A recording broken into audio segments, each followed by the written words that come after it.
Hello, fellow raiders. Hope your raids are going well. Today, we're talking about something important, Project Expedition. Today, I will be restructuring Arc Raiders Project Expedition. How Embark can improve Project Expedition with a future-proof plan. So let's start the video. The current expedition. Right now, current expedition feels like 90% wasted potential. It doesn't fully reward players, and it doesn't change how we play. Now yes, Arc Raiders is a new game. The developers are working hard and they've already done a great job. I respect that. But when it comes to Project Expedition, I believe it can be much better. Now, let's talk about how I planned this Project Expedition. The current expedition resets certain things like levels, blueprints, skill points, etc. This is good for players who get bored after a long playtime. But after completing Expedition, what players get in return is very limited, like outfits, extra skill points, stash upgrades, etc.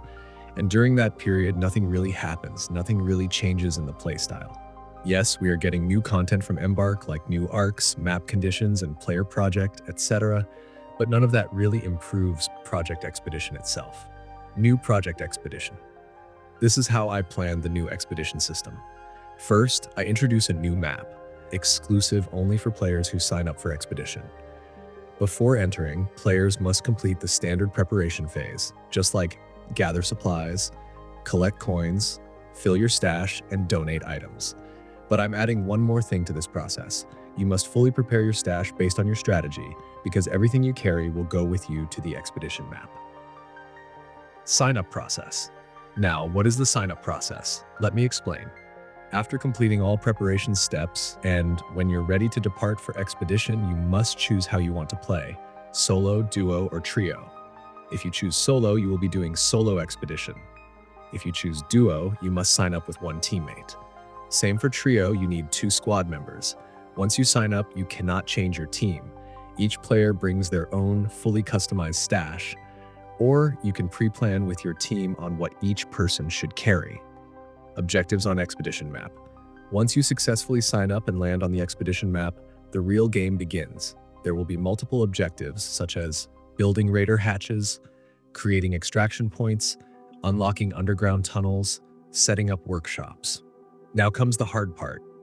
You must complete another expedition cycle on this map in order to return to Rust Belt Speranza. This includes same as Speranza expedition process. But this time, you cannot leave without completing objectives. You must finish all objectives and Project Expedition within a specific time window. First, you have complete all objectives, then you can start Expedition program. If you complete all objectives and the expedition successfully, you can bring your stored items back to Speranza.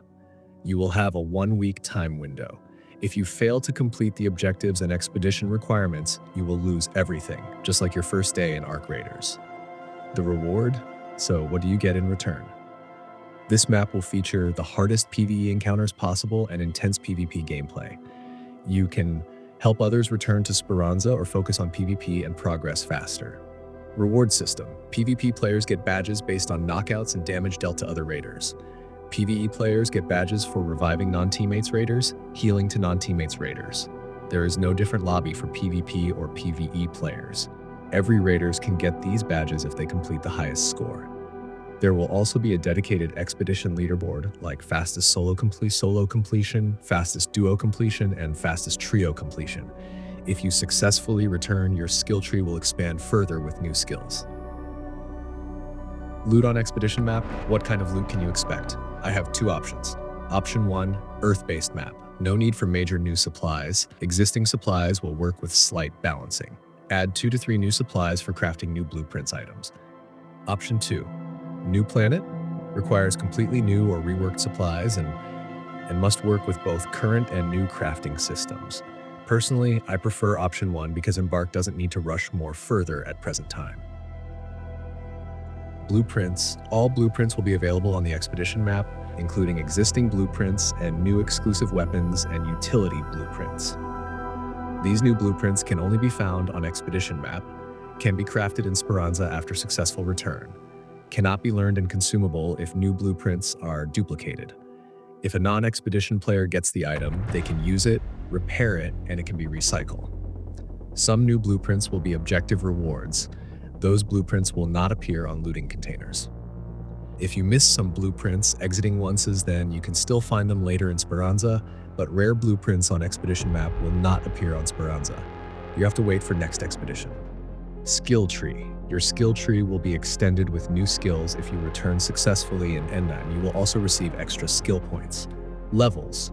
You will gain +2 levels after each successful expedition. This applies to every future expedition. End thoughts? Other than this, I don't mind what Embark does. This is how I plan Project Expedition. Simple yet complex. It creates a system that is more rewarding, more competitive, and balanced in risk and reward. If you fail, you lose everything, even your time. But you gain some experience. A tight time window, everyone rushing to return successfully. High risk of losing everything, and new strategies. It feels like a festival of Arc Raiders. Every raider is on the line to either gain everything or lose everything. Greetings. Finally, I want to thank Patrick Andren and Johan Söderqvist. You guys made this game truly special with the original soundtrack. Every track is a masterpiece. You completed the experience.